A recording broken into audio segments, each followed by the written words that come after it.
여러분 초대해 주셔서 정말 감사합니다. 제가 우리 원남교회 올 때마다 제가 은혜를 많이 받습니다. 강사로서 여러분에게 그저 인사의 말로 하는 말이 아니고 정말 그렇습니다. 글쎄 다른 우리 강사님께서 레스동 교회에 오시면 어떤 느낌을 받을까 제가 그런 생각을 좀 해보는데 물론 강사님들이 뭐 이렇게 나쁜 말을 하는 사람은 한 사람도 없죠.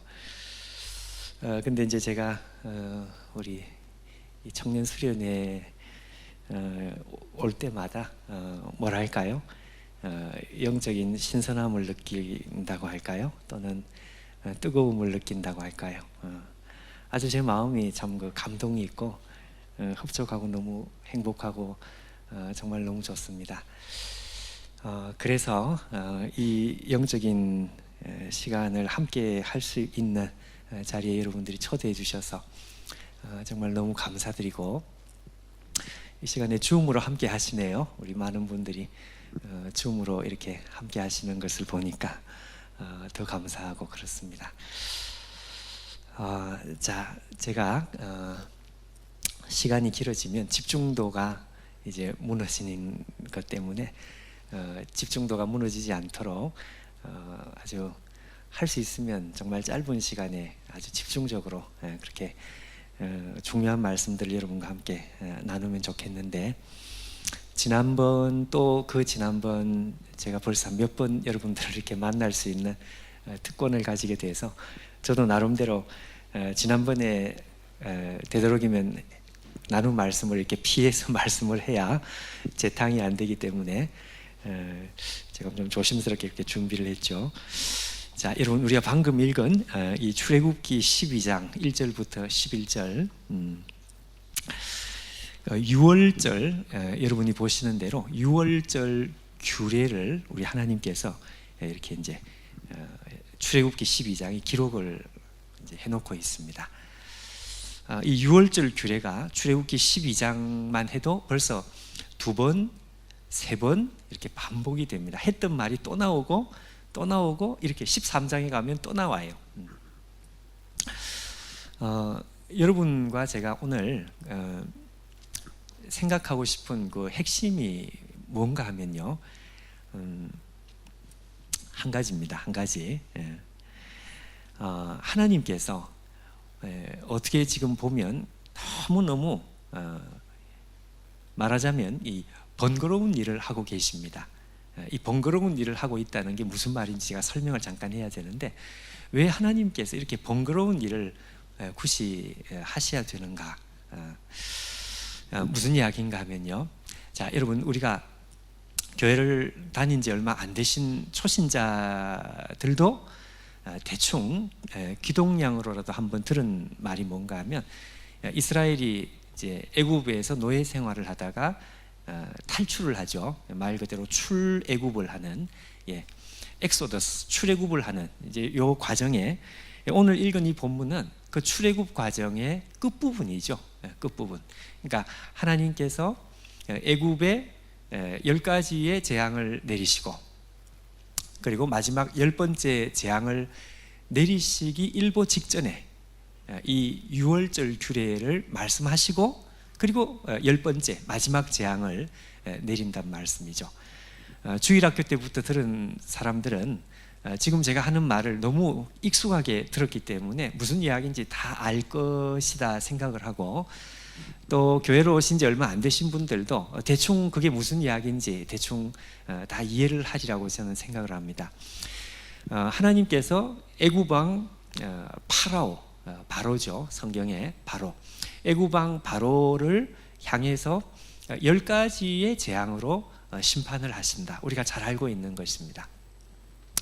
여러분 한번 생각을 해보시면, 우리가 이 시간 뭐 자세하게 다 뒤져서 할 필요는 없고 대충 한번 머릿속으로 한번 떠올려 보면, 하나님께서 애굽왕 바로에게 경고를 하셨습니다.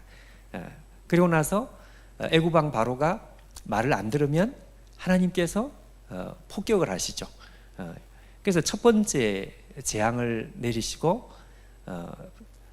나일강이 피로 변하는 거 맞습니까? 피로. 그 다음은 개구리 재앙 뭐 이렇게 해가지고 경고를 한번 하시고, 그리고 나서 내 백성을 보내라 경고를 하는데, 애굽왕 바로가 여호와가 도대체 누구냐, 누군데 내가 그의 말을 들어야 되느냐. 여러분, 파라오는 여러분 아시는 대로 태양신의 아들이지 않습니까? 그러니까 자기가 신이단 말이죠. 내가 신인데 도대체 누가 내보고 이래라 저래라 하느냐. 그래서 첫 번째 재앙을 내리고, 그 애굽의 바로가 손을 들고 그러다가 다시 마음이 변심을 하죠. 변심을 해서 내가 언제 그랬느냐 이런 식으로. 두 번째 이제 하나님이 또 경고를 하십니다. 자, 근데 여러분 이 패턴을 한번 보시면 이 패턴이 똑같아요. 근데 우리가 유의해서 생각할 것이 뭔가 하면 첫 번째, 두 번째, 세 번째 똑같습니다. 패턴은 내 백성을 보내라. 안 보내. 그 하나님께서 폭격을 하시고 보낼게. 내가 잘못해서 보낼게. 죽을 지경이 되니까. 그러다가 또 마음을 변심하고, 두 번째 폭격, 그리고 세 번째 폭격. 자, 첫 번째, 두 번째, 세 번째까지는 이스라엘 백성들이 하나님께서 애굽에 진노하시고 심판하시는 이 폭격, 하나님께서 애굽의 바로에게 내리시는 폭격, 이거를 이스라엘 백성들이 처음에는 같이 맛을 봅니다. 그렇죠. 이스라엘 백성들도 나일강이 피로 변할 때 거기에 대한 일종의 그 피해를 같이 이렇게 경험하게 되는 것입니다. 개구리 재앙도 마찬가지, 파리 재앙도 마찬가지. 근데 네 번째, 하여튼 네 번째 이렇게 넘어오면서 말이죠, 하나님께서 쓱하니 이 방식을 조금 이렇게 이제 바꾸는 것이 있습니다. 그게 뭔가 중요한 게 뭔가 하니까 이스라엘 백성들을 이 폭격의 고통에서 면제를 시킵니다. 여러분, 우리 중학교, 고등학교 때 그 열외 체육 시간에 열외 뭐 이런 거 있잖아요.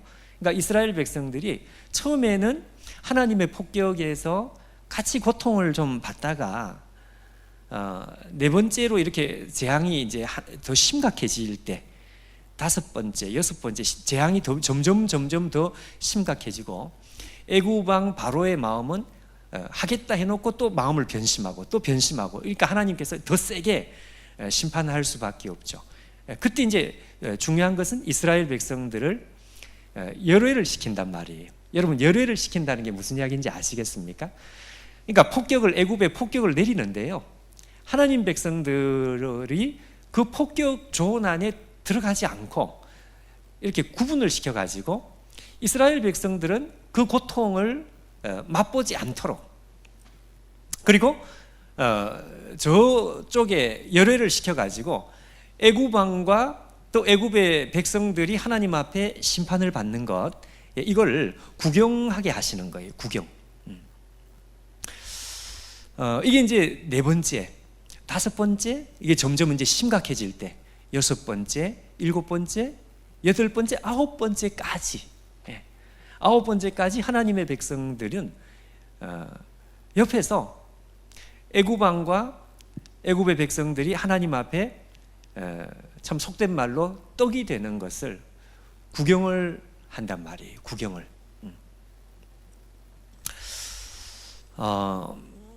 여러분 한번 생각해 보십시오.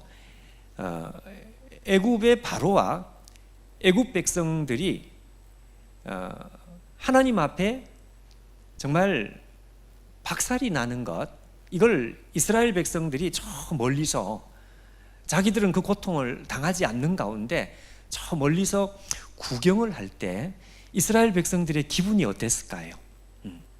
마음이 아팠을까요? 물론 마음이 아픈 사람도 있었겠지만 너무너무 마음의 위로를 받고 통쾌했겠죠. 왜? 무려 400년 동안 이 애굽의 압제하에서 노예로 시달렸으니까.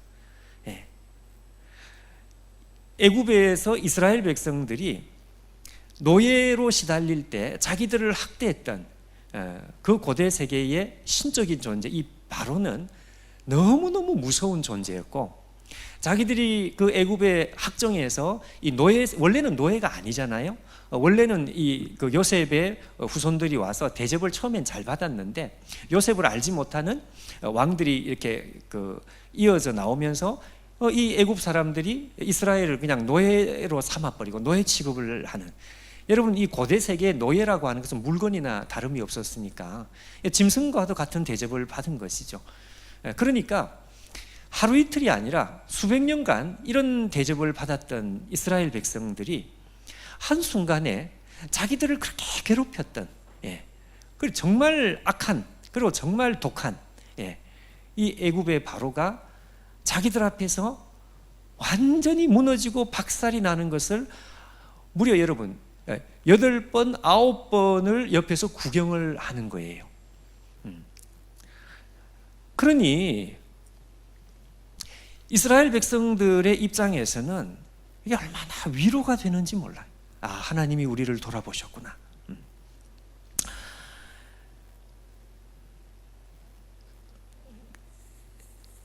여러분 한번 생각해 보십시오. 하나님께서 애굽 왕 바로를 박살내고 이스라엘 백성들을 9번째 재앙까지 열외를 시켜 놓는 이 모든 과정, 이 모든 과정의 목적이 무엇인가요? 목적. 어렵지 않습니다. 그죠? 이 목적은 다른 게 아니고 말 그대로 출애굽을 시키는 것이 목적입니다. 이스라엘 백성들을 애굽에서 데리고 나와서 하나님의 약속의 땅 가나안에서 하나님을 예배하는 백성으로 뉴 소사이어티, 하나님의 새로운 나라를 만들고 거기서 하나님을 섬기는, 이게 하나님의 목적이죠. 그러니까 출애굽, 애굽을 탈출하게 하는 것이 하나님의 목적이란 말이에요. 자, 여러분 이 목적을 한번 생각을 해보시면, 자 그러면 어차피 처음부터 하나님께서 찾아오신 목적은 이스라엘을 죽이려고 찾아온 것이 아니고, 그죠? 이스라엘을 살리려고 찾아오신 거예요. 이스라엘은 정말 털끝 하나 상하지 않도록 하나님께서 보호하시고, 이 애굽을 하나님께서 박살을 내고 하나님 백성을 거기서 탈출시켜서 이 백성들을 고스란히 광야로 데리고 나가시는, 그리고 가나안으로 가시는, 이게 하나님의 처음부터 목적이었단 말이에요. 그러니까 이스라엘 백성들을 열외를 시키는 거죠. 야, 너희들은 구경해. 너희들은 옆에 서서 애굽 왕 바로가 어떻게 무너지는지 구경해. 애굽 왕 바로는 자기가 하나님이라고 하나님 앞에 도전을 했는데 이게 한 번도 아니고 무려 9번 도전을 하는데 그 속에 있는 교만한 것이 도저히 꺾이지를 않아요. 그래서 마지막 재앙은 하나님께서 10번째 재앙은 마지막 재앙이에요.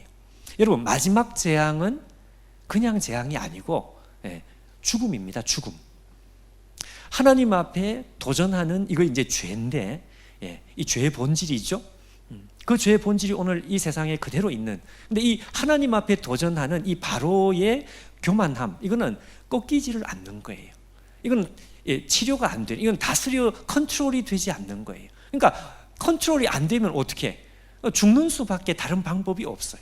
그래서 하나님께서 애굽의 장자를 죽이십니다. 애굽의 장자를 죽인다고 하는 것은, 장자라고 하는 것은 대표성의 원리가 있기 때문에 장자가 죽는다는 것은 다 죽는다 그 말입니다. 애굽의 모든 사람들, 너희들 다 죽었어, 다 죽는 거예요. 자, 근데 여러분 우리가 지금 여기서 정확하게 초점을 어디에 맞춰야 되는가 하면 바로 이 부분입니다. 아니 그러면 자 보십시오. 어차피 하나님 백성들을 처음부터 죽이려고 하나님께서 이스라엘을 찾아오신 것이 아니고 처음부터 출애굽시키려고, 살리려고, 이 백성들을 건져내려고 살리는 것이 하나님의 목적이었다고 한다면, 그러면 처음부터 9번째 재앙까지 쭉 이어지던 이 패턴 그대로 마지막 10번째 재앙도 그 패턴 그대로 넘어가서 그냥 하나님 백성들을 건져내면 되는 것이 아니냐, 이 말입니다. 무슨 이야기인지 아시겠습니까? 제가 말씀한 대로 처음에는 이스라엘이 고통을 같이 경험을 했지만 세 번째, 네 번째 넘어가면서 열애가 돼가지고 너희들은 어차피 내가 죽이려고 하는 게 살리려고 너희들을 출애굽시키려고 하는 거니까 너희들은 이 고통 속에 동참하지 말고 옆에서 구경해. 열외와 구경해. 그래서 세 번째, 네 번째, 다섯, 여섯, 아홉 번째까지 이스라엘 백성들은 박수치며 좋아하면서 구경을 했단 말이에요. 그러면 이대로 끝까지 가면 안 되겠습니까? 이대로. 왜냐하면 어차피 살리는 것이 목적이니까요. 이스라엘을 하나님께서 죽이는 것이 목적이 아니고 어차피 살리려고 하는 것이 처음부터 하나님의 일관된 목적이었기 때문에, 그러니까 아홉 번째까지 했던 그 방식 그대로 마지막 열 번째도 그렇게 넘어가서 이스라엘을 구출하고 탈출시키는, 이렇게 하면, 그러니까 쉽게 말하면 마지막 열 번째도 하나님께서 열애를 그대로 시켜가지고 너희들 마지막까지 구경해. 어차피 내가 너희들을 살릴 거야. 그러니까 열 번째도 열애를 시켜서 이 백성들을 탈출시키면 그러면 되는 거 아니냐 이거죠. 무슨 이야기인지 아시겠습니까? 다 이해를 하신 것 같아요.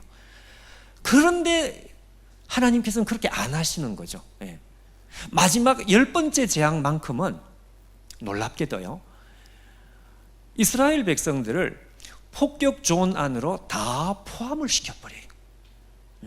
이게 문제입니다. 이게 오늘 우리가 생각해야 할 가장 중요한 핵심입니다. 핵심.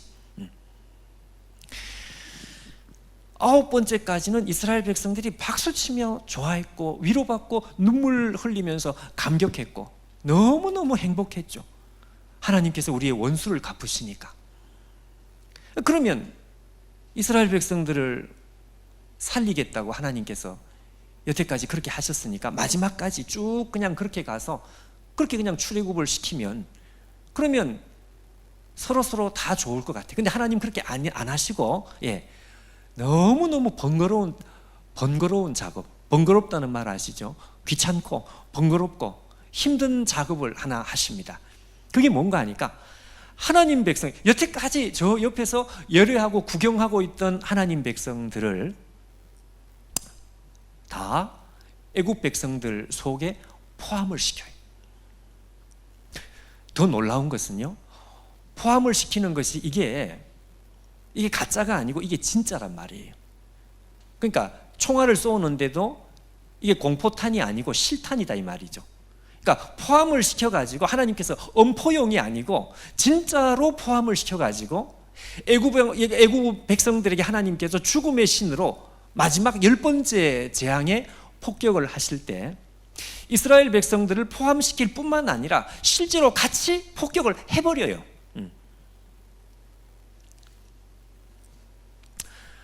근데 하나님의 목적은 이 백성들을 처음부터 살리는 것이 목적이기 때문에 폭격을 같이 해버리는 것은 해버리는 것인데 그 폭격 조언에서 이스라엘 백성들이 애굽의 백성들처럼 죽음을 당하지 않고 그 폭격 조언에서 살아서 기어 나올 수 있는 방법을 일러주신다 이거예요.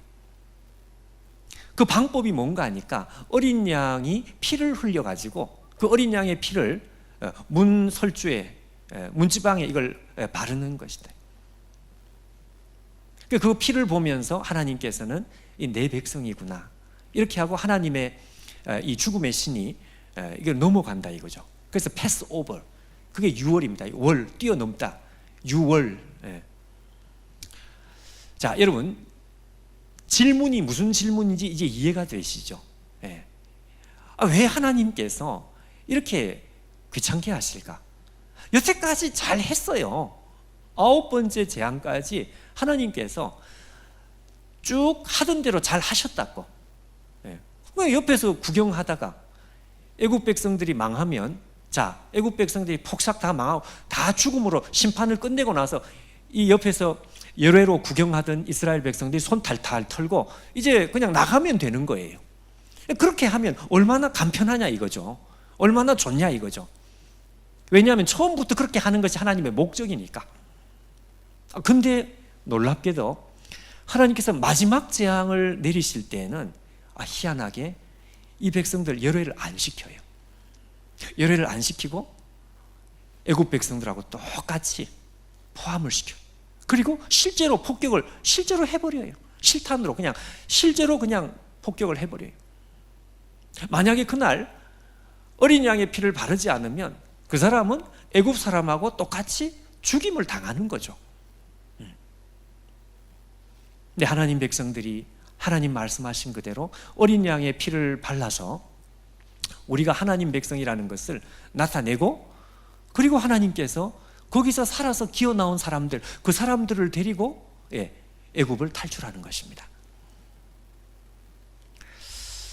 자, 여러분, 하나님께서 이렇게 번거로운 작업을 하시는 이유가 있는 거죠.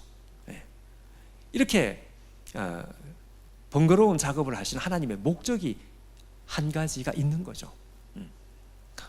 그것은 여러분, 이스라엘 백성들에게 정말 말 그대로 뼈 속에 새겨놓을, 그러니까 뼈 속에 새겨가지고 죽어도 지워지지 않는 한 가지의 진리를 그들 속에 새겨놓기 위한 것입니다. 이게 여러분 잘 보시면 마지막 10번째라, 열 번째 재앙 그 다음에는 재앙이 있느냐? 없습니다. 마지막은 죽음이니까 죽음 이후에는 재앙이 없으니까 이게 하나님 백성으로서 이게 마지막 기회입니다. 마지막. 그러니까 마지막 기회에 하나님께서 너무너무 번거롭지만 어차피 이스라엘 백성들을 살릴 것이지만, 그러나 하나님 백성들에게 절대로 지워지지 않는, 정말 문신을 새겨놓듯이 뼈 속에다가 새겨놓듯이, 정말 그 도장을 찍어 놓듯이 하나님께서 한 가지의 진리를 이스라엘 백성들 속에 새겨놓고 싶어 하시는, 만약 이 한 가지, 하나님께서 새겨놓고 싶어 하셨던 이 한 가지의 진리가 하나님 백성들에게 만약 희미해진다면, 잊어먹는다면, 살다가 정신없이 살다가 하나님께서 새겨놓고 싶어 하시는 이 진리가 마음속에서 희석이 되고 마음속에서 사라진다면, 그러면 하나님께서 뭐라고 말씀하시는가 하니까 그는 내 백성 가운데 끊쳐지리라. 무슨 말씀인지 아시죠? 성경에 그렇게 되어 있어요. 내 백성 중에 끊쳐지리라. 그 말은 뭔가 하니까 그 사람은 내 백성이 아니다 이거예요. 하나님께서 유월절 이 번거로운 이 귀찮은 규례를 통해서 굳이 하나님 백성들에게 새겨놓고 싶어 하시는 이 진리를 하나님 백성들이 망각한다면 그는 내 백성이라고 할 수가 없어요. 여러분, 그 한 가지의 진리가 뭘까요? 이건 어려운 것이 아닙니다. 너무너무 쉬운 것입니다. 우리가 이스라엘 백성들이라고 생각하면 너무 이해가 잘 돼요. 여러분, 우리가 이스라엘 여태까지 9번째까지 열회를 하다가 마지막 10번째 재앙, 마지막 재앙에서 포함을 시키는, 여러분, 이 과정을 우리가 직접 체험했던 이스라엘 백성이라고 한번 생각해 보십시오. 그러면 우리 뼈 속에 새겨지는 진리가 하나가 있는 거죠. 그게 뭘까요? 그렇구나. 그렇구나. 여태까지 나는 애굽왕 바로하고 내가 하나님 백성이라는 이름을 가지는데 내하고 저 애굽왕 바로하고 근본적으로 다른 줄 알았는데 아니었구나. 애굽왕 바로가 하나님 앞에 사형을 당해야 된다면 나도 똑같은 존재였구나. 이것입니다. 이거예요. 예를 들면 요즘은 여러분 제가 청소년들의 세계를 이제 좀 잘 모르는데, 제가 청소년 때 아직 기억나는 장면이 하나가 있습니다. 중학교 1학년 때, 그때는요 제가 다닐 때만 해도 옛날 그 구식 뭡니까? 교복을 입던 시대였습니다. 그때 제가 초등학교를 졸업하고 중학교를 딱 들어갔을 때, 그때 집에서 학교까지 왔다 갔다 하는 그 길 사이에 돈 뺏는 깡패들이 많았어요. 그래서 제가 깡패한테 한번 잡혔어. 저하고 친구하고 같이 학교에서 집으로 돌아가는 길에, 중학교 1학년이니까 아주 좀 조그만했겠죠. 근데 막 무서운 깡패 형아들이, 깡패 아저씨가 한 몇 사람이 이렇게 와가지고 골목으로 끌고 가는 거예요. 얼마나 공포스러워. 그러더니 있는 거 다 내놓으래요. 그 줘야죠. 어떻게? 제 옆에 있던 친구가 그때 했던 말 제가 아직 잊혀지지 않아요. 벌써 몇 년 전입니까? 벌써 40년이 된 것 같은 40년 하여튼 그 친구가 옆에서 그 공포스러운 순간에 무슨 말을 했는가 하면 우리 아버지 경찰인데 그러더라고요. 내가 얘 때문에 나 죽겠구나. 그리고 이제 털린 거예요. 다 털린 거예요. 근데 얻어맞지는 않았어요. 순순히 줬더니.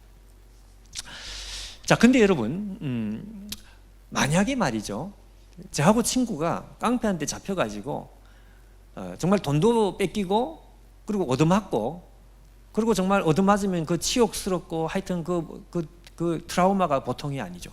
자, 근데 만약에 여러분 그 순간에 진짜 우리 아버지가 경찰 아버지가 진짜 나타났어. 만약에 나타나가지고 우리가 너무너무 정말 치욕스럽게 얻어맞고 괴로워하는데 그때 아버지가 나타나더니 우리를 때린 이 깡패를 우리가 보는 앞에서 떡을 만들어 놓는 거예요.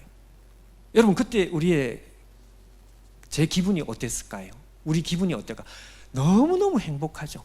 여태까지 정말 얻어맞은 거 하나도 생각이 안 날 정도로 정말 우리 아버지가 최고다. 그 생각도 나고 정말 너무너무 정말 행복한 거죠. 우리 앞에서 진짜 그 깡패들을 정말 완전히 박살을 내놓는. 자, 근데 박살을 내는 것까지는 좋았는데 이 아버지가 마지막 판결을 하는데 말이죠. 깡패한테 야, 너는 구속이야. 내지는 뭐 그런 건 아니지만 너는 구속이야. 내지는 너는 사형이야. 뭐 이렇게 나왔단 말이죠. 그런데 여태까지 깡패를 박살을 내던 아버지가 마지막 판결을 낼 때 그때 깡패를 향해서 너는 사형이야. 너는 구속이야. 그런데 아들을 쳐다보면서 미안하지만 아들아, 내가 진실을 말해야 되겠다.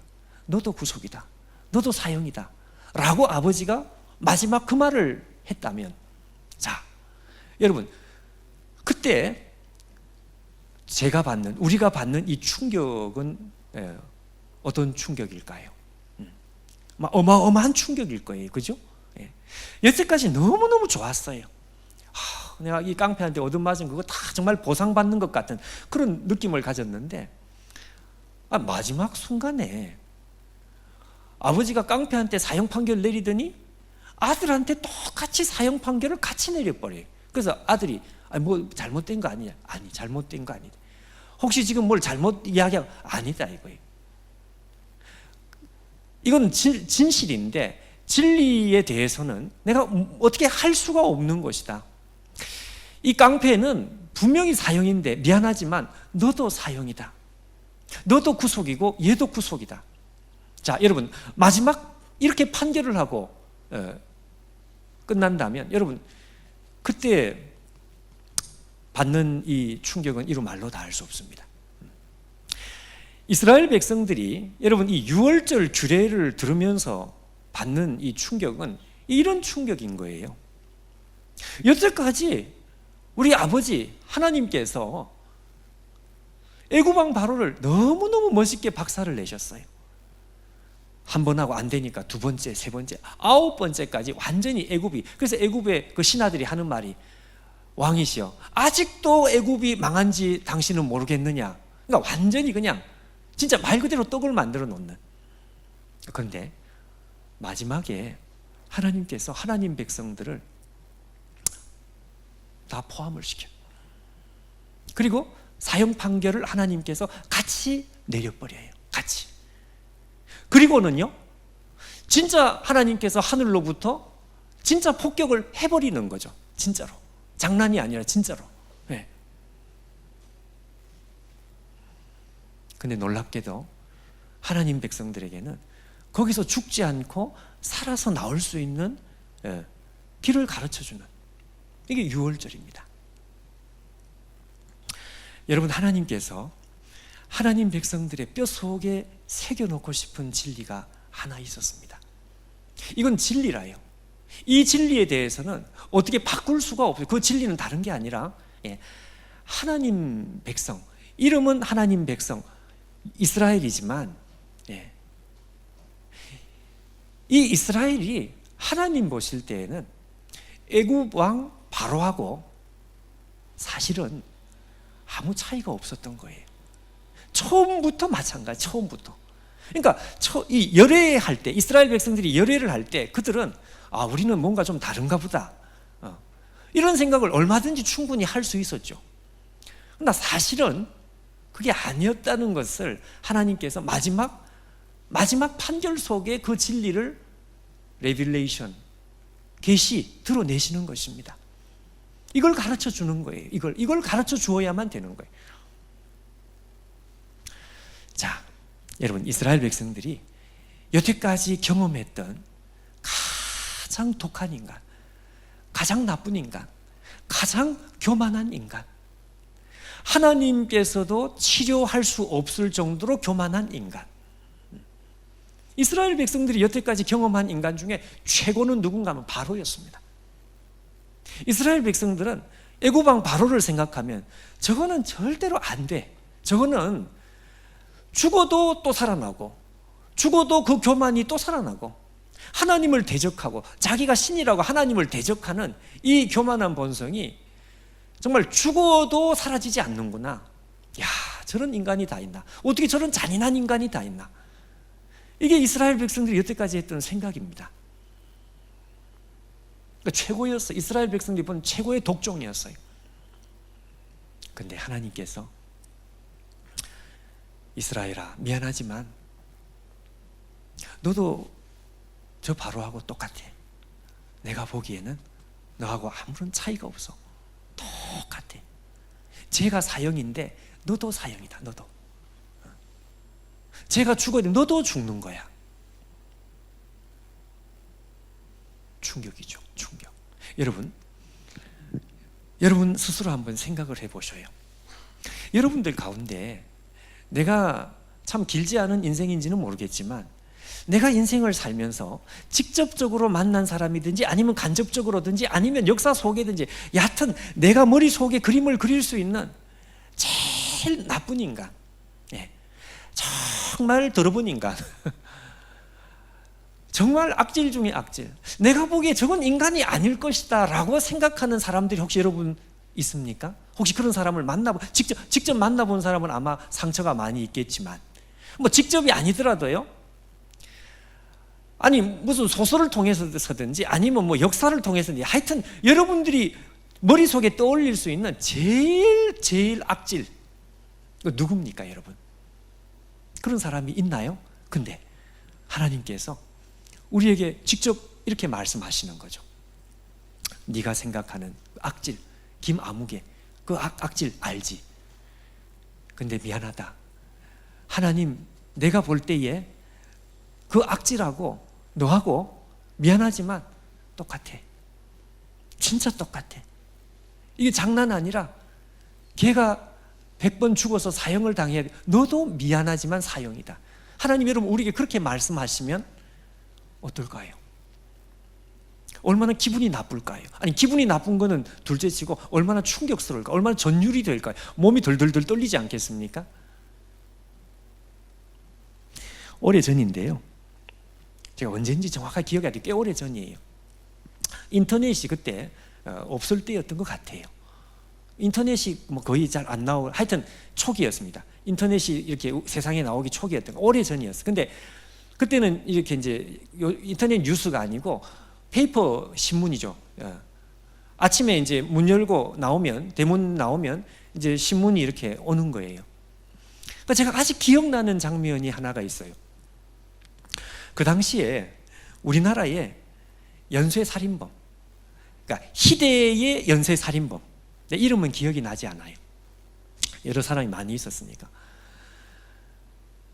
근데 그 희대의 뭐 소위 악마와 같은 사람, 근데 그 사람이, 그 연쇄살인범이 그날 잡힌 거죠. 그래서 신문에, 진짜 신문 일면에 진짜 말 그대로 대문짝만하게 한 면을 가득 채워서 그 사람의 얼굴이 나왔더라고요. 얼굴이. 아침에 제가 신문을 이렇게 그 대문 나와서 신문을 이렇게 딱 펼쳤는데 그 사람의 얼굴이 이렇게 나오는 거예요. 이 사람이 잡혔다. 근데요, 제가 그 사람의 사진을 보면서 이렇게 놀란 게 아니고 그 사진 밑에다가 그 사진에 대해서 한마디 이렇게 써놓는 글 있잖아요. 그걸 보는 순간 제 마음이 너무 섬찟했어요. 섬찟. 그 밑에 기자가 이 사진 밑에다가 뭐라고 한마디를 썼는가 하니까 이렇게 해놨더라고요. 인간 쓰레기 일어났더라고요. 야, 그거 보는 순간요, 가슴이 그냥 왜 그런가 하니까 하나님을 믿는 하나님 백성으로서 인간 쓰레기라는 말을 보고 그렇게 악마 같은 인간이라고 온 세상이 지탄하는 그 인간을 보면서 마치 하나님께서 저한테 질문을 하시는 것 같은 거죠. 이 인간과 네가 다르다고 생각하느냐? 라는 질문을 마치 하시는 것 같은 거예요. 그 마음이 그냥 벌벌벌 떨리는 거예요.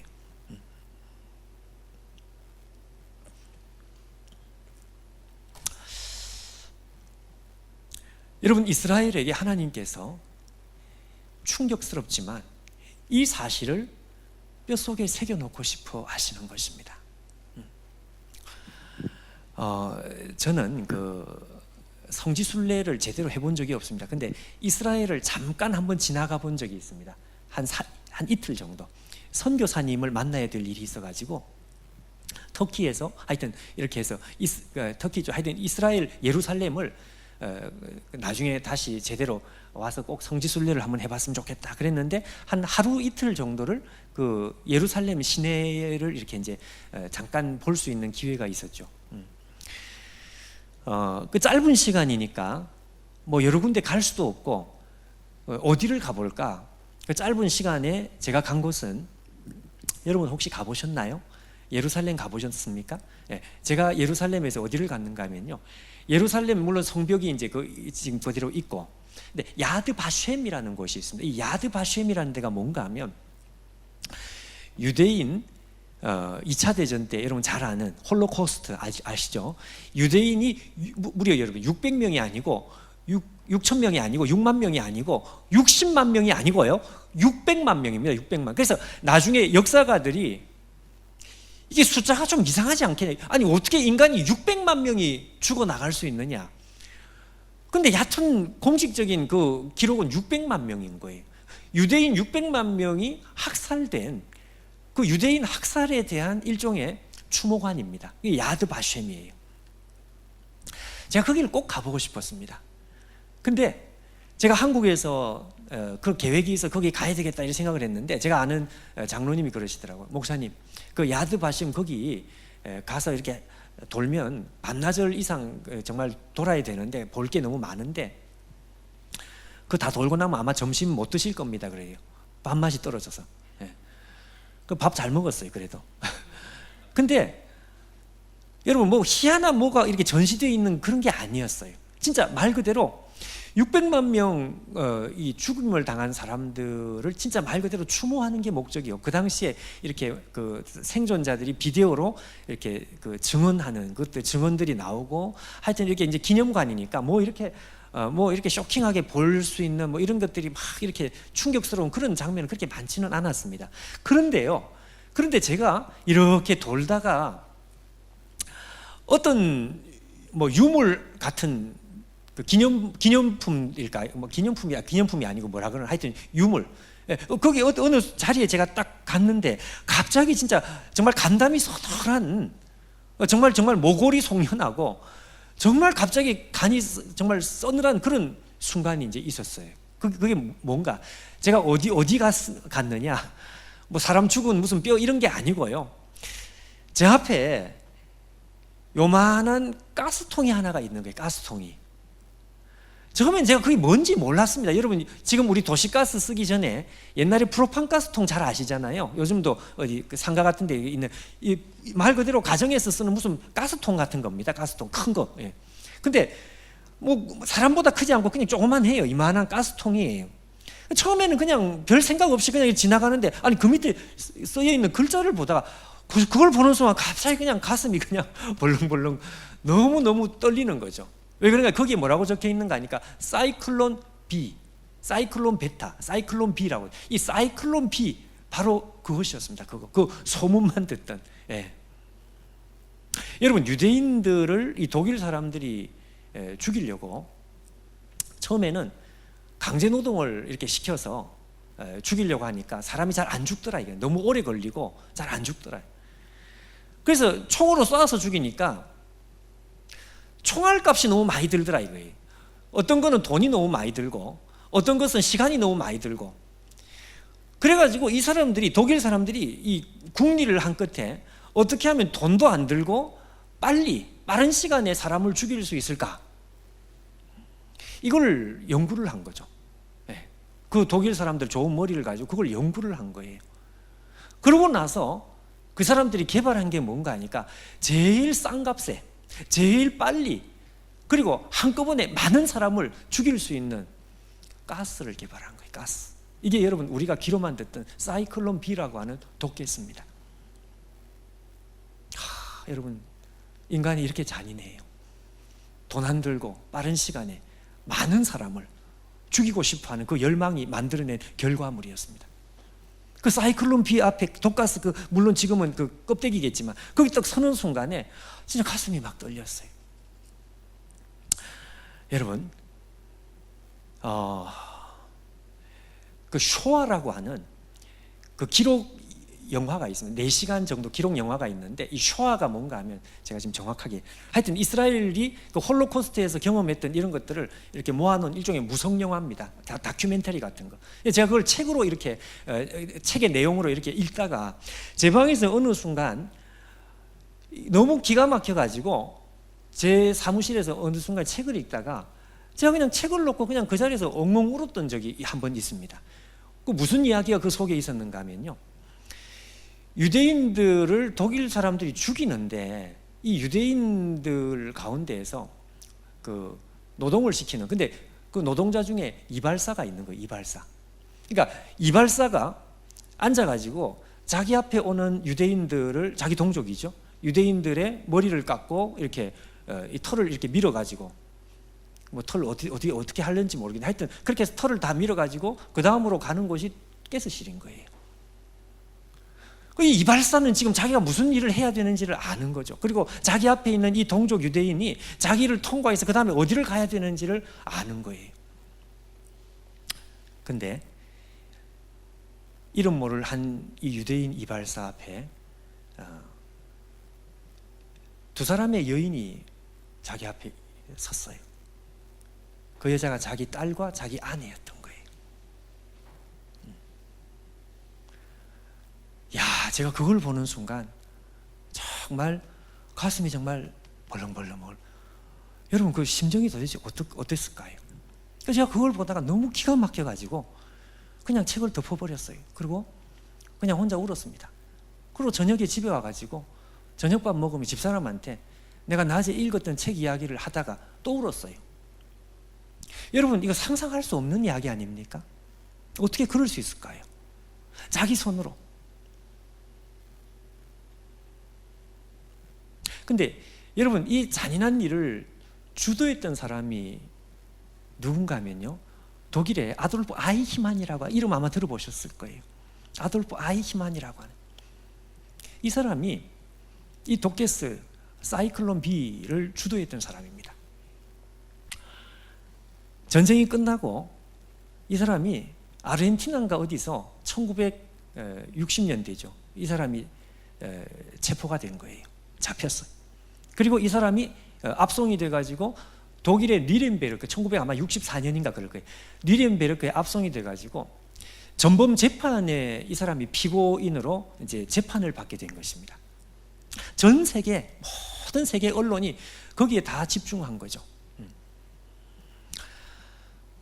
근데 여러분, 그 유명한, 아마 여러분이 한 번쯤 들어보신 분도 있을지 모르겠어요. 유명한 에피소드가 하나 있습니다.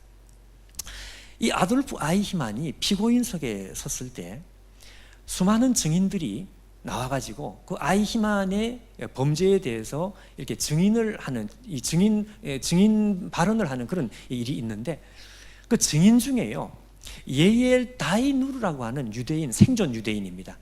아우슈비츠에서 살아남은 유대인이 증인으로 선 게 있어요. 아주 유명한 이야기입니다. 예엘 다이누르가 증인으로 와가지고요, 이 재판장이 예엘 다이누르 씨, 지금 당신이 저 피고인 앞에 가서 피고인 확인을 하라 이래 된 거예요. 얼굴을 보고 확인을 하라. 먼저 그 절차가 있으니까 확인을 하라. 당신들이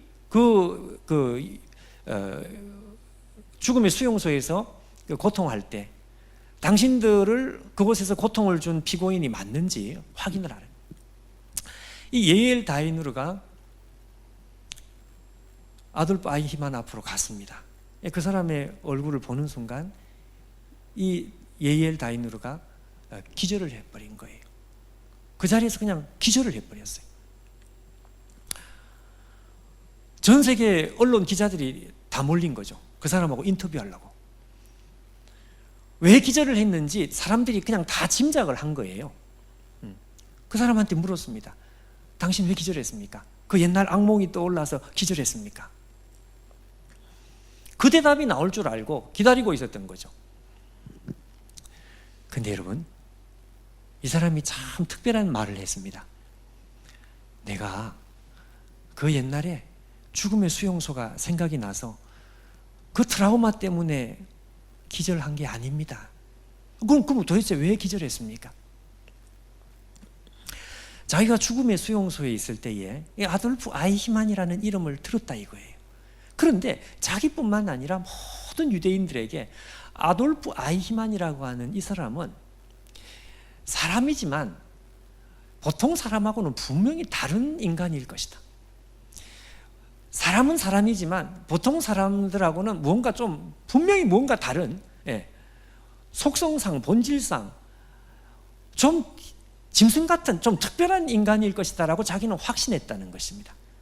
자기만이 아니고 모든 유대인들이 다 그런 생각을 했다 이거죠.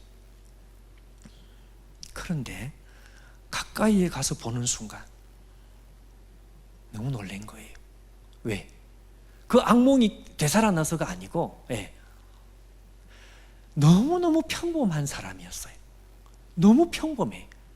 한나 아렌트라고 하는 미국의 유명한 유대인 여성 철학자가 있는데, 이 사람이 그 전범 재판 거기에 앉아서 그 구경을 하다가 자기 철학 명제를 하나 만들어냈습니다. 그게 뭔가 이 악의 평범성이라는, 그 말 그대로 악이라고 하는 것은 너무 평범한 것이다. 그러니까 이 예엘 다이누르가 보니까 아니 세상에 악만 줄 알았는데 평범한 사람이더라 이거죠. 너무너무 충격을 받고 너무너무 허탈한 거예요. 이 아돌프 아이히만이 잡히기 전에, 체포되기 전에 저녁이 되면 자기 손자들하고 손잡고 산책하고, 너무 좋은 할아버지. 이 사람이 여기서 충격을 받았어요. 여기서 충격을 받았어요. 그러면서 이 예엘 다이누르가요, 유명한 말을 한마디 했습니다. 이런 이야기를 했어요. 아돌프 아이히만은 너무너무 평범했다. 내가 그 사람을 보는 순간 나도, 예엘 다이누르 나도 얼마든지 아이히만이 될 수 있겠다, 이 생각이 나더라는 것입니다. 이 생각이 나는 순간 자기가 그냥 힘이 빠지고 졸도를 해버린 거예요. 그것 때문에 기절했다. 그것 때문에. 그 사람의 얼굴을 보는 순간 나도 아이히만이 될 수 있는 것이구나, 나도 얼마든지 아이히만이 되는 것이구나, 나하고 아이히만이 아무런 차이가 없는 것이구나, 그 생각을 하고 자기가 기절을 했다 이거예요. 여러분, 우리가 예수님을 믿고 난 다음에 우리가 인정하고 싶지 않지만 하나님 앞에 우리가 인정할 수밖에 없는 진리 중에 진리가 하나 있습니다. 우리 안에 악마가 있습니다, 여러분. 가장 선한 사람, 가장 평범한 사람, 그 속에 악마의 속성이 있는 거예요. 다만 이것이 교양과 우리의 통제력, 우리의 의지력, 하나님께서 그래도 남겨놓으신 일반 은총으로 이것이 여러분 튀어나지 않은 것 뿐이지 실제로는 본질상 모든 사람들이 그게 다 있어요. 여러분 바다에 가면 방파제가 있지 않아요? 방파제? 방파제가 왜 있습니까? 파도가 치면 방파제 때문에 이 방파제 안에 있는 이게 이제 보호가 되는 거죠, 배들이. 근데 방파제 밖에 나가면 집채만한 파도가 여전히 치는 것이고 방파제가 중간에 막고 있으니까 방파제 안에 있는 것은 그래도 고요한 것이다. 여러분 인간도 마찬가지입니다. 인간에게 있는 이 교양, 인간에게 있는 도덕심, 이런 것들은 마치 방파제와 같대. 근데 여러분 이게 뚝이 한번 터져버리면 어떻게 되느냐? 자기 속에 있는 본질이 튀어나옵니다. 그래서 여러분 우리가 위기의 순간이 되면 자기 안에 있는 이 짐승 같은 야수성이 그냥 튀어나오는 거예요. 전과 십범 무슨 뭐 이런 사람들이 여러분 특별한 사람이라고 생각하시나요? 아닙니다, 여러분. 이걸 여러분 우리가 깨닫는 거예요. 지옥의 묵시록이라는 오래전에 영화가 있는데 이 지옥의 묵시록에 보면 이런 표현이 있습니다. 전쟁 영화인데 이 주인공이 하는 말이 뭔가 하니까 내가 처음에 전쟁에 참여할 때 무서워서 다른 사람들을 총을 쏘고 이 적들을 죽일 수가 없었다. 너무 무서워서. 근데 처음에는 죽일 수가 없었는데 내가 살아야 되니까 전쟁에서 어쩔 수 없이 적을 쏘고 죽이는 자신을 보면서 자기는 놀랐어요. 그런데 나중에 시간이 지났더니 자기를 발견하는 거예요. 내가 처음에는 내가 살기 위해서 다른 사람을 죽였는데 나중에 시간이 지났더니 다른 사람을 죽이는 그게 재미있어서 죽이다 그래요. 그게 다른 사람이 아닙니다, 여러분. 똑같은 사람이에요.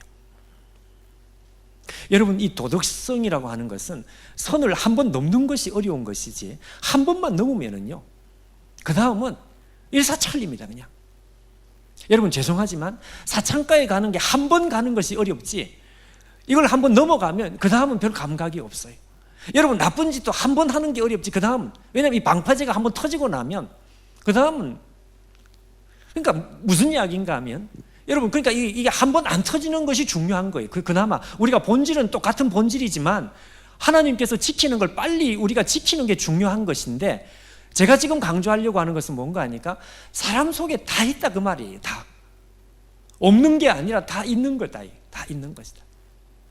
천하의 천사 같은 인간 속에 악마 같은 본성이 없으면 좋겠는데 있는 게 문제인 거죠. 죄성이. 이스라엘은 몰랐습니다. 구경할 때에 애굽왕 바로 너무 못된 인간, 너무 지독한 인간, 너무 교만한 인간, 어떻게 세상에 저런 인간이 다 있을까? 하나님께서 미안하지만 쟤하고 니하고 똑같아. 역할을 바꿔놓으면요 똑같아요, 여러분. 우리가 일제 압제를 당해서 우리는 피해자, 미안하지만 우리가 피해자인 동시에 베트남 사람들을 향해서는 악독한 가해자가 되는 거예요. 베트남 사람도 마찬가지. 여러분 뮤직박스라고 하는 영화가 있습니다. 뮤직박스. 한번 여러분 혹시 찾을 수 있으면 한번 찾아보시는 것도 좋습니다. 이 뮤직박스라는 1980년대 그 오래전의 영화인데 이 뮤직박스가 무슨 영화인가 하면요 그 헝가리에서 이것도 2차 대전에 그 나치가 헝가리에 들어가서 온갖 못된 짓, 나쁜 짓, 악랄한 짓을 많이 했는데 이 헝가리 사람 중에 일종의 부역자, 나치와 손을 잡고 자기 민족을 너무너무 괴롭혔던 마이크 라즐로라고 하는 헝가리 비밀 경찰, 이 사람이 전쟁이 끝났습니다. 자기 신분을 속이고 미국으로 잠입한 거예요. 살려고 도망친 거죠. 미국으로 도망을 왔는데요 처음에는 몰랐어요. 근데 미 연방 검찰에서 이 헝가리에서 나쁜 짓을 했던 이 마이크 라즐로라고 하는 유명한 이 사람을 잡아야 되겠다. 잡았습니다. 미국에서 숨어 살던 마이크 라즐로를 찾았어요. 근데 이 마이크 라즐로는 자기는 헝가리에서 그 나쁜 그 짓을 했던 마이크 라즐로가 자기는 아니다 이거예요. 아니다. 나는 그 사람이 아니고 사람을 잘못 찾았다. 뭐 동명이인인지 모르겠다. 나는 아니다. 끝까지 부인을 하니까 재판이 열리는 거죠. 여러분 이 마이클 라슬로가 피고인 자리에 서고요. 이 사람의 변호를 누가 맡았을까? 이 사람의 변호를 자기 딸이 맡았습니다. 자기 딸이 유명한 변호사였어요. 앤이라고 하는 유명한 변호사인데요. 이 앤이라고 하는 변호사가 자기 아버지의 결백을 증명하겠다고 변호를 맡는 거예요. 왜 딸이 그걸 자신 있게 변호를 맡았을까? 이유는 간단하죠. 예. 우리 아버지를 내가 한평생 제일 가까이에서 경험한 결과, 우리 아버지는 절대로 그런 인간이 아니다. 그거는 내가 인격을 걸고 보장한다. 내가 어릴 때부터 우리 아버지는 이 세상에서 제일 착한 천사였다. 실제로 여러분, 그 아버지가 엄마가 일찍 돌아가시고 미국에서 제철소에서 막노동을 하면서 자기 자식들을 다 막노동하면서 자식들을 헌신적으로 키운 거예요. 재혼도 안 하고 그냥 자녀들만 키우겠다고 그렇게 자기 인생을 헌신했던, 그렇게 착한 아버지야. 이 실력 있는 변호사 앤이 자기 아버지를 변호했습니다. 어떻게 됐을까요? 앤이 이겼습니다. 증거 부족, 무죄, 이렇게 된 거예요. 근데 헝가리에서 연락이 온 거죠. 아버지 친구의 무슨 유품인지 뭐 해서 뮤직 박스, 어떤 박스를 하나를 발견하는데, 이 사람이 헝가리로 날아가 가지고 아버지의 그 친구가 남겨놓은 무슨 이 유품을 보다가요, 그 뮤직 박스를 여는 순간 이 사람이 기절초풍을 합니다. 그걸 여는데 사진이 있는데 아버지가 그 옛날 비밀 경찰 제복을 입고 다른 사람을 고문하고 성폭행하고 온갖 나쁜 짓을 했던, 그게 사진 속에 그대로 다 담겨 있는 거예요. 그대로.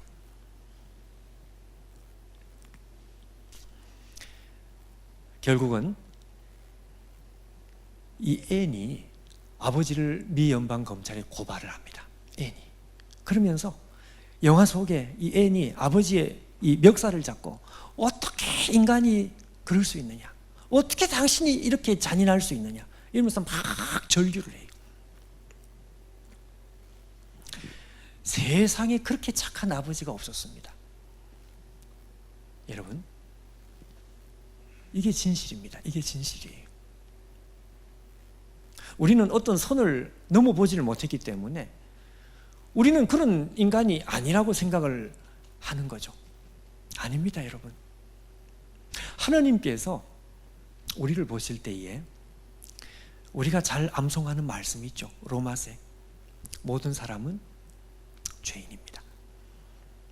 이게 여러분 우리의 머릿속의 관념이 아니고요, 이게 우리의 실존이고, 방파제를 살짝 걷어놓으면, 교양과 도덕을 살짝 걷어놓으면, 우리가 이 체면을 살짝 제껴놓으면 우리 속에 악마적인 야수성이 여지없이 나타납니다.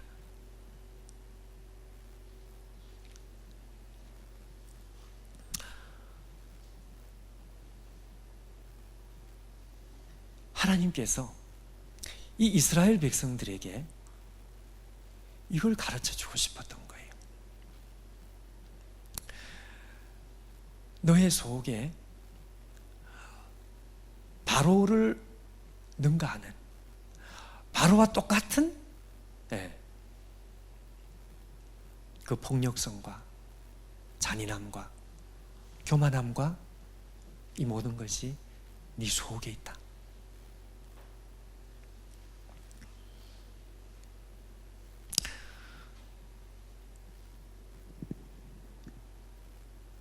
여러분, 이 사실에 대해서 이스라엘 백성들은 한 번은 제대로 직면을 했어야만 되는 거예요. 그게 언젠가 하니까 6월절입니다. 여러분, 우리 인생에요, 하나님의 백성들, 우리가 예수님을 믿는 하나님의 백성이 되고 나서 우리는 다 우리 자신이 죄인인지 알고, 그리고 예수님을 믿지 않습니까? 그러나 여러분, 우리가 우리가 죄인인지 알고 예수님을 믿어도요, 뼈에 사무치도록 우리가 직면하지 못하고 그냥 적당히 내가 저도 그랬던 것 같아요. 저도 중학교 때 교회 다니고 고등학교 때 교회 다니고 대학생이 되고 나니까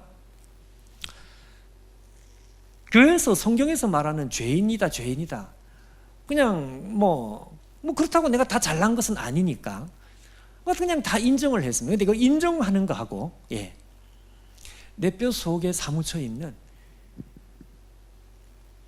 이 죄성이 여러분 직면하는 거하고는 이게 참 다른 문제였습니다. 제대로 직면을 하고 났더니 어떻게 됐을까요? 한마디로 장난이 아닌 거죠.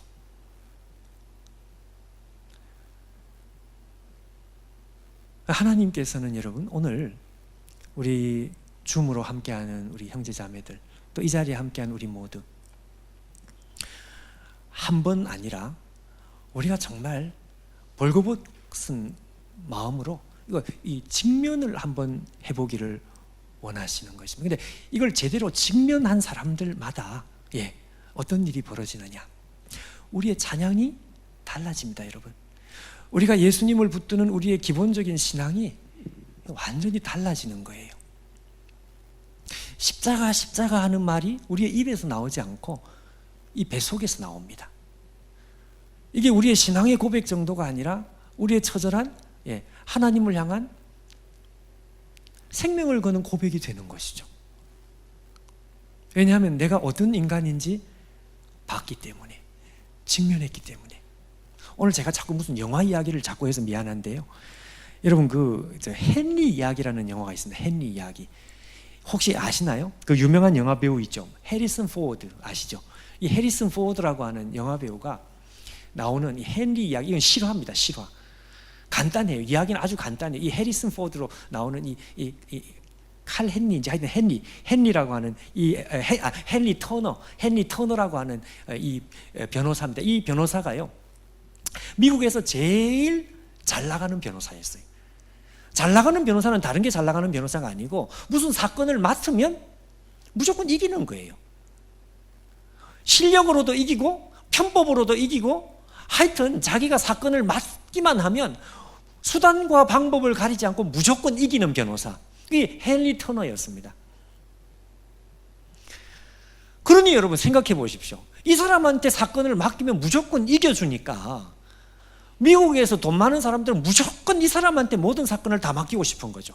그러니까 이 사람의 몸값은 천정부지로 올라가는 거예요. 이 사람은 니코틴 중독자, 담배 중독자. 그래서 하루는 편의점에서 담배를 사려고 하다 권총 강도를 만나요. 권총 강도를 만나서 일이 잘못돼 가지고 이 사람이 이 상해를 입는데 다행히 목숨은 건졌는데 어떤 충격 때문에 이 사람이 기억 상실증에 걸려요. 그리고 나서 이 사람이 그때부터 무서운 눈물겨운 재활치료를 받습니다. 그 재활치료라는 게 다른 게 아니라 자기의 기억을 복원시키는, 내가 누구였을까? 자기가 자기 사무실에 가서 내가 누구였을까? 자기가 자기를 이제 뒤져가는 작업입니다. 자기가 자기를 이렇게 알아가니까요, 무슨 일이 있는가 하니까 자기가 미국에서 제일 잘 나가는 변호사였다는 걸 깨닫는 거죠. 그러고 나서 자기 서류를 이렇게 뒤지는데 자기가 참 실력 있는 변호사, 모든 사람들이 부러워하는, 돈이 너무너무 많은, 자기가 자기에 대해서 다시 이렇게 깨달아가는, 이제 배워가는, 하나씩 기억을 이렇게 회복시키는 이런 작업이에요. 근데 이 사람이 이 작업을 해나가다가 어느 순간에 포기를 해버려요. 더 이상 자기를 알아가는 과정에서 이걸 포기를 해버려요. 모르는 게 낫겠다. 왜 그럴까요? 네. 자기라는 인간이 너무너무 비열해. 너무너무 역겨운 거예요. 술수와 편법과 모든 이 속임을 다 동원해가지고 사기꾼과 같이, 그래서 결국은 이 사건을 이기더라. 그리고 자기 때문에 피눈물을 흘린 사람들이 너무너무 많구나. 이 사람이 자기를 알아가는 과정, 이걸 포기를 하고 옛날에 헨리 터너로 안 돌아가겠다고 결심을 하고 자기가 피해를 준 사람들을 다 찾아가 가지고요, 네, 미안합니다, 저를 용서해 주십시오. 여러분, 하나님께서 믿음 생활하는 우리들에게 뭘 원하시는가 하니까 자기를 하나님의 말씀으로 다 다시 쳐다보기를 원하시는 것입니다. 자기를 다시 보는 거예요. 자기를 여태까지 제대로 보지 못한 자기를 다시 한번 봤더니 상상할 수가 없죠. 감당이 안 되는 거죠. 저도 그랬어요. 1989년, 아직도 저는 기억이 나요. 1989년 8월 초인가 아마 그랬습니다. 여러분과 같이 수련의 시간이었어요. 제가 수련회를 그렇게 중요하게 생각하는 이유가 저도 수련의 기간이었습니다. 도저히 인생을 더 이상 이렇게 살 수가 없을 것 같아요. 제가 무슨 나쁜 짓을 많이 한 건 아니지만 도대체 내가 왜 살아야 되는지, 하나님이 살아계시는지, 도대체 내가 죄인이라는 이런 말들이 전부 내하고는 상관없는 이야기처럼 그렇게 느껴지는 거죠. 근데 그날 앞에서 설교하신 목사님 말씀은 무슨 말인지 이해도 잘 안 돼요. 근데 여러분, 제가 하는 말 쉽죠? 근데 이해는 잘 안 돼, 그 당시에 제가 대학교 2학년 때. 그런데 하나님의 말씀이 한마디 두마디 내 귀에 들리면서 깨달아지는데, 제가 그날 깨달았습니다. 인간이 죄인이라는 것이 무슨 말인지를 이해를 하게 됐어요. 하나님 앞에 제 자신을 다시 쳐다본 것입니다. 그러고 나서 악하는 충격이 내 속에 일어나더니 너무너무 정말 충격을 받아가지고 집에 못 갔습니다. 끝나고 제가 기도가 아니에요. 그냥 울다가 그냥 말다가 그러고 눈을 떴는데 새벽 몇 시인지 모르겠어요. 아무도 없어요. 아무도. 혼자서 그냥. 왜냐하면 충격 때문에 그랬어요. 충격 때문에. 그게 한 몇 달을 가더라고요. 몇 달을. 그러고 나서 5년, 10년 시간이 지나도 옛날 그때 하나님 앞에서 내 자신을 발견하고 예수 그리스도가 왜 나의 인생에 필요한지를 내가 깨닫고 난 뒤에는 그 생각만 하면 다시 울컥울컥 눈물이 나는 거예요.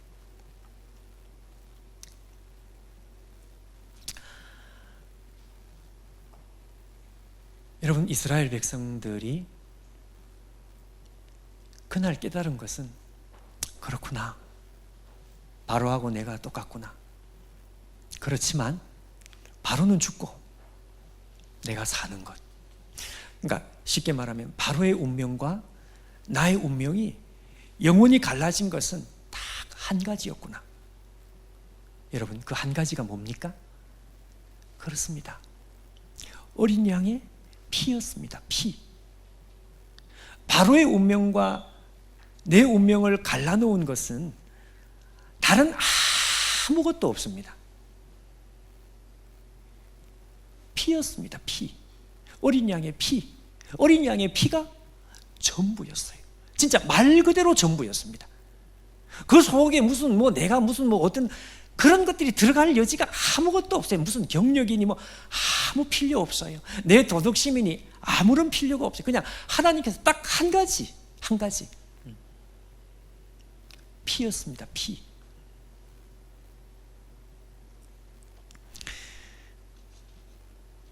고린도전서 5장 그 성경 구절 한 구절 띄워주실래요? 고린도전서 5장. 너희는 누룩 없는 자인데 새 덩어리가 되기 위하여 묵은 누룩을 내어버리라. 자, 그 다음 보십시오. 우리의 유월절 양 곧 그리스도께서 희생되셨느니라. 유월절 양, 그날 죽은 유월절 양은 양이 아니고 하나님의 아들이었습니다. 사실은 1500년 뒤에 그리스도께서 이 땅에 오셔서 그 말씀, 이보다 더 중요한 말씀 한 구절만 더 봐요. 누가복음 22장 한번 보십시오. 자, 여러분, 저 구절은 여러분들이 잘 보셔야 합니다. 잘 보십시오. 이르시되 내가 고난을 받기 전에 너희와 함께 이 유월절 먹기를, 자, 그 다음 뭐라고 되어 있습니까? 예, 원하고 원하였노라. 예수님의 표현 중에 저런 표현은 딱 한 번 나옵니다. 원하였노라가 아닙니다, 여러분. 원하고 원하였노라. 원하고 원하였노라 하는 저 말은 무슨 뜻인지 바보가 아닌 이상 다 알 수 있죠. 원하고 원하였노라 하는 말은 정말 이것만 원했다는 것입니다. 예수님께서 이 땅에 와서 수많은 사람들을 고쳤고 수많은 사람들에게 도와주고 먹이고 살리고 병을 고치고, 그렇지만 그것 때문에 이 땅에 오신 것이 아니고 유월절 어린 양이 되기 위해서 유월절 먹기를 원하였노라. 왜냐하면 예수의 피가 없이는 운명을 갈라놓을 수 있는 것이 아무것도 없으니까요. 예수의 피가 아니면 운명은 갈라지지 않습니다. 바로의 운명과 우리의 운명은 어린 양의 피가 아니면 갈라지지 않습니다. 안 믿는 사람들이 볼 때에 예수 믿는 사람들이 예수의 피 이해 못하는 사람들 보면 꼭 미친 사람들 같지 않겠습니까? 저는 그렇게 보일 것 같아요. 표현도 너무 원색적이라. 아니, 피가 뭡니까 요즘? 원시시대도 아니고. 그런데 예수 믿는 사람들은 예수의 피, 조금 고상하게 예수의 보혈, 보배로운 피, 그 말 아니에요. 우리는 이것 말고는 없습니다, 여러분. 이것 말고는 자랑할 것도 없고, 이것 말고는 운명을 갈라놓을 수 있는 게 아무것도 없으니까. 그러니까 우리의 신앙에 있어서 예수의 피는 이건 99%가 아니고 100%다 이거죠. 100%. 전부입니다. 전부. 그러니 이스라엘 백성들 가운데 유월절 정신, 이 유월절 정신이 희미해지면 그는 내 백성 가운데 끊쳐지리라. 유월절 정신이 뭐예요? 결국 두 가지입니다, 여러분. 하나는 나와 바로는 똑같다. 두 번째, 이 똑같은 우리를 갈라놓은, 운명을 갈라놓은 것은 어린 양의 피였다. 두 가지.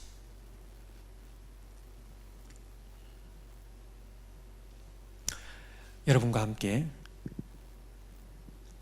우리가 모르는 내용 아니라 수없이 들었던 이 복음의 핵심, 복음의 본질, 여러분 이 말씀을 나눠야 되겠다 이 생각을 하고 여기 오는데 제 마음에 참 행복하겠다, 그 생각이 드는 거예요. 아니나 다를까 여러분들을 보니까 정말 행복해요. 왜냐하면 여러분들이 스펀지와 같이 이 말씀을 흡수하고 그리고 교통하고 무슨 말인지 지금 여러분들이 이해가 되니까요. 제가 직장 생활을 했었습니다.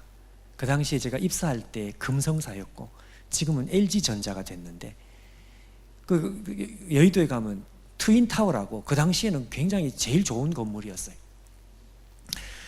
거기서 제가 한 1년 반 정도 근무를 하는데 짧게 직장 생활하고 또 나왔죠. 딴 데 또 들어가고. 근데 그때 제가 잊을 수 없는 거 있습니다. 저하고 같이 근무했던 옆에, 저는 말단 사원이고 옆에 부서의 과장님이 지하 식당에 점심시간에 밥 먹으러 내려가면 야, 대학생 때 못 먹고 살다가 취직하고 나서 사원 식당에 가니까 매일 이게 뷔페인 거예요. 뷔페. 한 달 만에 돼지가 돼버렸어요. 근데 점심시간이 너무너무 행복한 거죠. 옆에 부서의 과장님하고 같이 이제 식당에 가서 줄을 서서 있는데 뭐 여기는 한식이고 뭐 저기는 뭐 야, 점심시간마다 너무 행복하다고 기다리고 있는데 옆에 있는 과장님이 갑자기 사라졌어요. 어디 갔을까? 화장실 갔나? 기다리는데 끝내 안 오셔요. 그래서 식사 끝나고 나중에 사무실에 가서 어디 가셨습니까? 자기가 도망을 갔대요.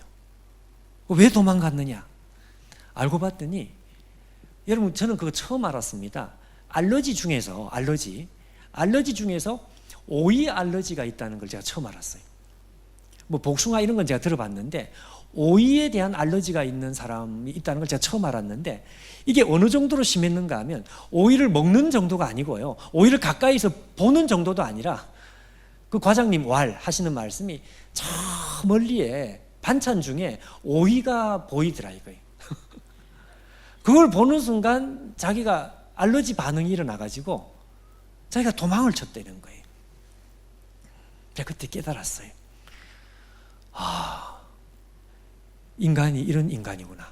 우리가 하나님을 향해서 가지고 있는 이 알러지는 마치 이와 같은, 이 세상에 태어난 모든 인간은요, 하나님 싫어합니다. 하나님에 대한 거부감이 있습니다. 알러지 반응이 있어요. 우리 속에. 이게 모든 사람들이 바로에게만 있는 게 아니고 모든 인간들 속에 다 있는 거죠. 그런데 우리에게 기적 같은 역사가 하나 일어나는데, 어느 순간에 지난번에 제가 누가복음 19장 말씀할 때 그 말씀을 한 것 같은데, 우리가 하나님 앞에 나가는 것이 원래 불가능한 인간인데, 오이 알러지가 여러분 그 정도로 있는 오이 알러지는 도망을 치는 사람이 여러분 오이 가까이 근처에 가고 싶은 생각이 이게 들 수 있겠습니까? 불가능하겠죠. 근데 어느 순간에 하나님에 대한 말씀을 듣고 예수님에 대한 말씀을 듣는데 왠지 나도 모르게 가까이 가고 싶은, 조금 더 가까이 가고 싶은 이런 생각이 든다면 이거는 기적이라요, 기적. 벌써 우리 속에 기적 같은 역사가 일어나고 있는 것입니다. 여러분, 오늘 이 시간에 현장에서, 그리고 여러분 줌으로 하나님의 말씀에 여러분들의 마음이 열리고 하나님께 조금 더 가까이 가고 싶은, 여러분 이런 마음이 우리 속에 일어난다는 것은 이미 우리 속에 기적의 역사가 일어나고 있는 것입니다. 여러분, 하나님의 복음이 오늘, 내일, 그리고 그 다음 날 이어지는 이 수련회 가운데 정말 우리 속에 다시 불같이 활활 타올라 일어나가지고 이 세상 사람들은 이해하지 못해도 예수의 피가 내 인생의 정말 전부고 내 모든 것이고 이건 내 생명이고, 여러분 이것이 우리 인생을 그냥 완전히 사로잡아 버리는 이런 기회가 되면 좋겠어요. 우리 아까 불렀던 찬송, 무엇이 변치 않아, 그거 있죠. 십자가 십자가. 그 가사 한번 띄워주십시오. 제가 외우지는 못할 것 같아서 띄워주실 수 있을까요?